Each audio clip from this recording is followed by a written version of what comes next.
Hello student, good morning to all of you. Previous video में हमने question number 1, question number 2, question number 3 के 2 parts किए थे। अगर आपने वो वीडियोस नहीं देखे हैं तो डिस्क्रिप्शन में प्लेलिस्ट का लिंक दे रखा है, आप वहां से देख सकते हैं। Now question number 3, third part, difference between parametric and non parametric test. So parametric test और नॉन पैरामीट्रिक टेस्ट क्या है?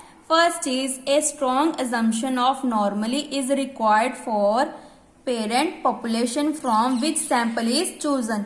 यहाँ पे हम सैंपल्स को क्या करते हैं? चूज करते हैं। और नॉन पैरामीट्रिक में क्या है? जो हमारी पॉपुलेशन है वो कंटिन्यूस चलती रहती है, या तो डिक्रीज होगी या इंक्रीज होगी।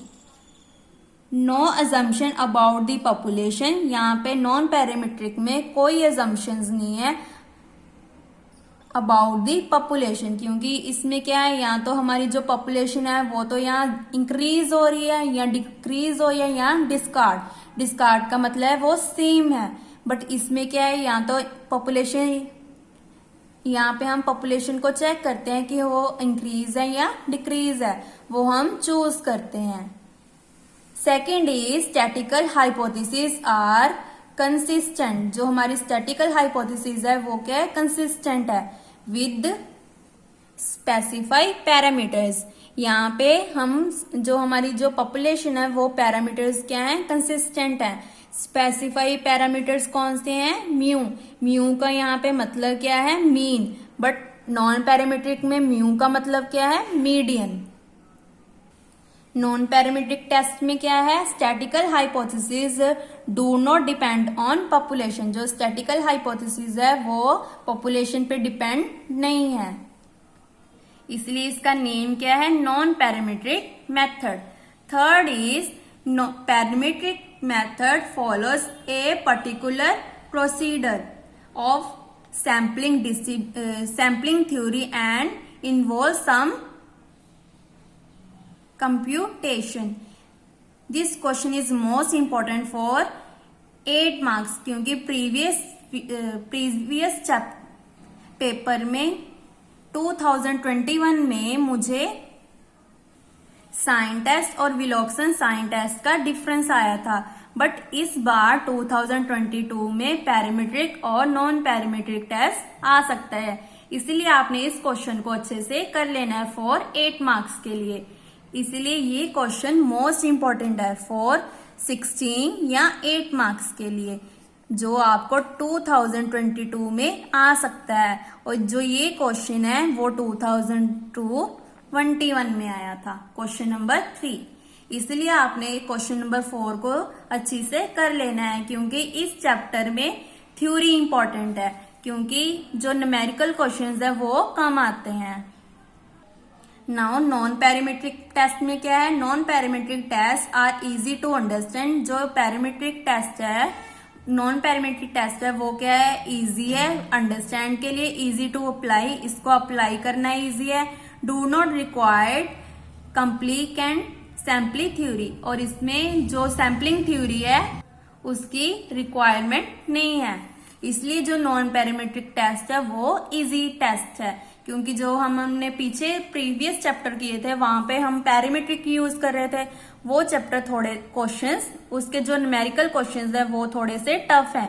बट जो नॉन पैरामीट्रिक टेस्ट है उसके क्वेश्चंस बहुत इजी हैं, क्योंकि वो क्वेश्चन साइन टेस्ट पे या डिफरेंस पे डिपेंड करते हैं, इसीलिए आपने इनके न्यूमेरिकल क्वेश्चंस को ज्यादा नहीं करना है, इसकी जो थ्योरी पार्ट है उसको अच्छे से करना है। बट जो पैरामीट्रिक के न्यूमेरिकल क्वेश्चन है उनको कोई क्वेश्चन नहीं आपने छोड़ना, क्योंकि सारे क्वेश्चंस इंपॉर्टेंट हैं और ज्यादातर पेपर इसका एक्सरसाइज में से आता है।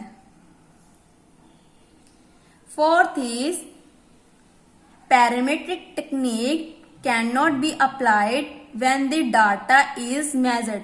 जो हमारी पैरामीट्रिक मेथड है वो अप्लाई नहीं होता जब हमारे पास डाटा मेजर नहीं होता है।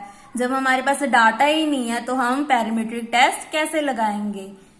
और नॉन पैरामीट्रिक में क्या है? Non parametric test can be very efficiency applied when the data is measured in normal scale. और ये क्या है? इफेक्टिवनेस, इफेक्टिवली है।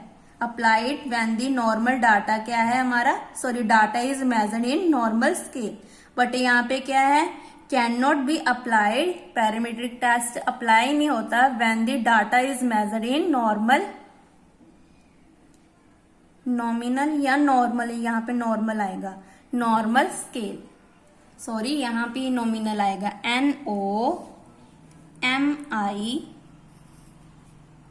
NOMINAL, nominal scale. Fifth is parametric test exists. It is more powerful than corresponding to non-parametric test. But यहाँ पे non parametric क्या करता है, ये मोर पावरफुल है, पैरामीट्रिक टेस्ट कह रहा है ये मोर पावरफुल है, सो दोनों ही मोर पावरफुल हैं। Non parametric test are offer wasteful, ये क्या कह रहा है, जो नॉन पैरामीट्रिक टेस्ट है वो क्या है, वेस्टफुल, मीन्स कि इसकी वेस्टेज मतलब भी वो काम में नहीं है, बट जो पैरामीट्रिक टेस्ट है वो पावरफुल है, जिससे हमारा जो डाटा है वो अच्छा आता है, उसका जो रिजल्ट है वो अच्छा आता है। ये हम कब यूज करते हैं, जब हम पॉपुलेशन का डाटा यूज करते हैं, ये हम इकोनॉमिक्स में यूज करते हैं। ऑफ इंफॉर्मेशन, जो नॉन पैरामीट्रिक टेस्ट है उसमें जो इंफॉर्मेशन है वो सही नहीं होती है, वेस्टफुल होती है, बट जो पैरामीट्रिक टेस्ट है उसमें जो डाटा है वो सही आता है। इसलिए जो हमारे इकोनॉमिकल मेंबर्स हैं वो पैरामीट्रिक टेस्ट यूज करते हैं फॉर पॉपुलेशन को चेक करने के लिए। So less efficient than corresponding to parametric test. Last is parametric test depend upon shape of distribution. जो पैरामीट्रिक टेस्ट है वो किस पे डिपेंड है, शेप ऑफ डिस्ट्रीब्यूशन, बट जो नॉन पैरामीट्रिक टेस्ट है वो डिपेंड नहीं करता शेप ऑफ डिस्ट्रीब्यूशन पे। जैसे शेप ऑफ डिस्ट्रीब्यूशन का मतलब होता है, जैसे हमारे पास ये कोई भी फिगर है, ये एक्स एक्सिस ये वाई एक्सिस, अगर हमारी पॉपुलेशन इंक्रीज हो रही है तो ये बनेगा, अगर डिक्रीज हो रही है तो ये, अगर डिस्कार्ड है तो वो ये हमारी जो शेप है पॉपुलेशन पे डिपेंड नहीं करता। या तो इसकी और क्या हो सकती है, या तो ऐसे पॉपुलेशन इंक्रीज हो रही है फिर स्टेट मीन्स की डिस्कार्ड हो रही है, फिर उसके बाद डिक्रीज हो रही है। डिस्कार्ड का मतलब सेल, पहले तो हमारी पॉपुलेशन इंक्रीज हो रही है फिर सेम, फिर क्या हो रही है कंटिन्यूसली घट रही है। तो ये जो हमारा पैरामीट्रिक टेस्ट है वो शेप ऑफ डिस्ट्रीब्यूशन पे डिपेंड करता है, बट जो नॉन पैरामीट्रिक टेस्ट है वो डिपेंड नहीं करता है शेप्स पे, shapes of distribution. So this question is important for 8 marks. So आपने अच्छे से कर लेना है। जो क्वेश्चन नंबर 4 है वो मैं नेक्स्ट वीडियो में आपको अच्छे से समझाऊंगी। Thank you.